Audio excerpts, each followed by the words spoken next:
A few days ago, I did a small gig for a jazz band in a coffee shop, and that day I was really tired. From the morning, I was driving a lot of places and doing a lot of stuff, and the gig was at night.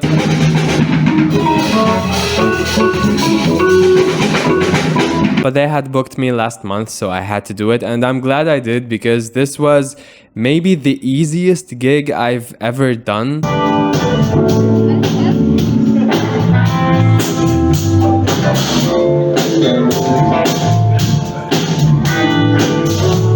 Recently, I'm trying to remind myself to film a little bit while I'm working because usually I'm very focused on just doing the job and leaving. And then after I finish, I realize that I didn't film anything. In the previous video, I talked about how I'm so sick of Windows and it keeps breaking and slowing me down. And in a live environment, I usually use Open Sound Meter to take a measurement and tune my speakers.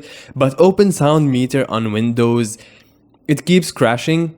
If I want to open a new project, it crashes. If I want to just import something, it crashes. It's so frustrating. It slows me down a lot. And if you're doing live sound, you know that every minute is important. So for this gig, I used Linux for the first time, and Open Sound Meter on Linux is incredibly fast, incredibly smooth. Before I click, it does the thing. So I opened it up, took a measurement on the left side of the speakers and on the right side and in the middle. Then I did the average of these three measurements and I imported a target curve. And you can see right here, there's a little bit of bump in this area. So I did just one EQ band at 300 Hertz. I cut 4 decibels and that's it. The correction is this. So you can see I brought it down to the target curve. And you might think that's a lot of work for just doing a small adjustment. But in my opinion, it's totally worth it because if you become quick at taking measurements and tuning, you are helping yourself a lot. Even if you're in a bad sounding room or you're using bad sounding speakers,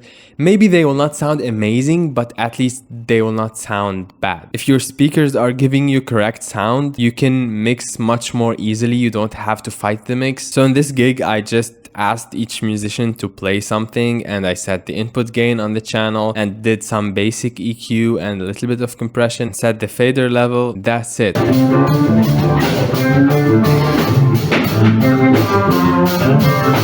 I really didn't need to do much in the mix because I took my time to tune the speakers, and also the musicians are really good. They sound good together, they know how to play. And this is something I noticed with more skilled musicians is they don't ask for much. They don't complain. It's really easy to work with them. Usually the one who is asking for a lot of things and complaining a lot and saying, I can't hear myself, well, maybe you should do this, this doesn't sound correct to me, usually are the ones who don't know how to play. I'm sorry to say this.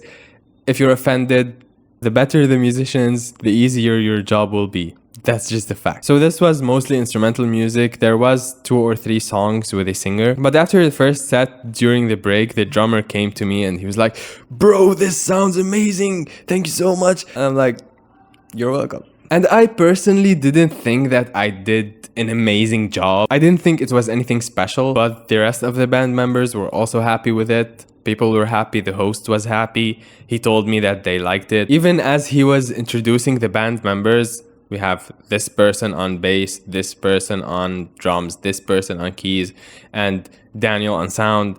And people turned around, they're like, woo! It's kind of weird.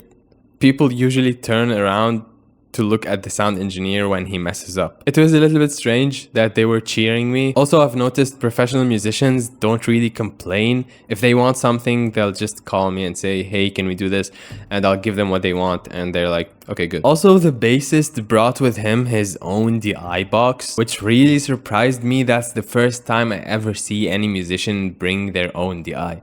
Now, it wasn't just any DI, it was a tone hammer, I think it was called, but it had an XLR DI output, and that's all I care about, and I was so happy. Now, during the gig, I was holding my tablet and standing at the back, and I noticed that it disconnected, but the place wasn't very crowded, and I wasn't standing very far from the router, so I was like, what's going on? And this happened during a drum solo. We didn't have microphones on the drums because it's a very small coffee shop and the drums are plenty loud.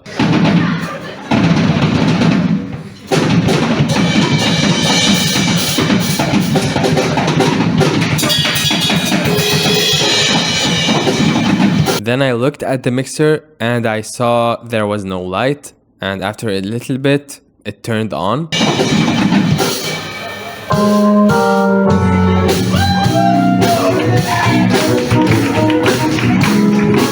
So the mixer was off, but I didn't know that it was off because it was drum solo with no microphones. But then later they were all playing and it happened again. The mixer turned off. So I went and talked to the host and asked if there was a UPS or what's going on, because the lights don't seem to go away.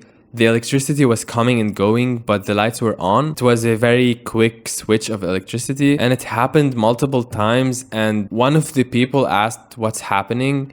So I told him electricity is coming and going, and then the host came and told them that. And after that he apologized to me because this was happening and he was afraid that it will damage my gear.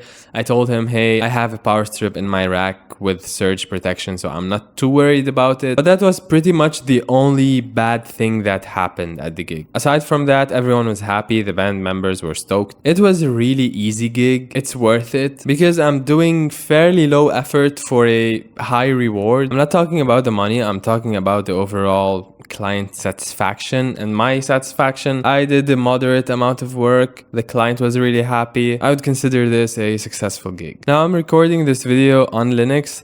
It might look a little bit choppy or strange because I haven't figured out yet the proper settings to do that. However, I am using Jack. This thing, which I'll talk about in a later video, it's incredibly amazing and flexible. I'm sending audio from my sound card to Reaper and from Reaper to OBS, and the output of Reaper to another input on OBS and also to the outputs of my sound card. If I want, I can add an EQ to my headphones to correct the sound of my monitors, and I can load a different patch and activate it. Now I have the EQ between Reaper and my outputs. I'm really excited to show you what you can do with Jack and how to make presets and how to make it load automatically, because although this graph view is very intuitive, you can grab something and connect it to something else, you can't save anything from here. This is live patching. All your presets that you can save, you will do from the patch bay, which is not very intuitive, and I had to mess up a few times before I figured it out. I also have an update for my Reaper configuration coming soon, so if you're interested in these things, hit the like button, click on the video on the screen right now, and I'll see you there.